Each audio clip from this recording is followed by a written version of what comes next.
Minsan mga kaibigan, maraming notary public ang hindi nagnonotaryo ng deed of sale kapag po hindi kasama yung first owner. Ano ba yung dapat natin gawin? Ano dapat natin tandaan mga kaibigan? Kasi nga po, yung iba gusto nila ay dapat kasama yung first owner. Harap-harapan po tayo nagagawa ng deed of sale at inonotaryo po nila sa kanila. Ngayon, kung dumating yung point na ganyan mga kaibigan sa atin, or kapag naka-encounter po kayo ng notary public na ganyan, eh mas maganda lumipat na lang po tayo. Kasi nga po, minsan magkakaiba din po sila ng pagpapatupad ng rules o guidelines nila sa pagpapanotaryo ng ating deed of sale. Alam naman natin na hindi pwedeng ipalipat sa pangalan natin yung motor kapag hindi po nakanotaryo ang isang deed of sale.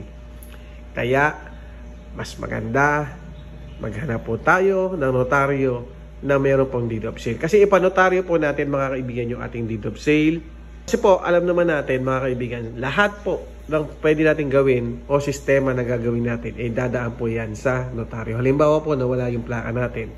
Kailangan po tayong humingi ng notaryo na nagpapatunay po ito ay nawala.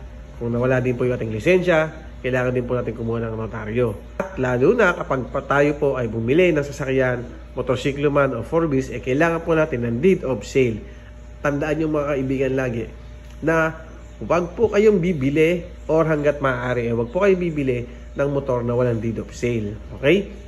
Siguraduhin nyo na lagi nadodo ng deed of sale para mas madali nyo pong ipalipat sa pangalan ninyo. At kailangan din po syempre yung ID ng first owner. Importante po na meron tayong ID ng first owner. Okay? So para sa kalinawan ng lahat, kung ayaw po ng notaryo na ipa-notaryo yung deed of sale ninyo, hanggat hindi kasama yung first owner, maghanap na lang po kayo. Marami po diyang notaryo na gumagawa or nagno-notarize kahit hindi po kasama yung first owner. So pahirap yung iba, di ba?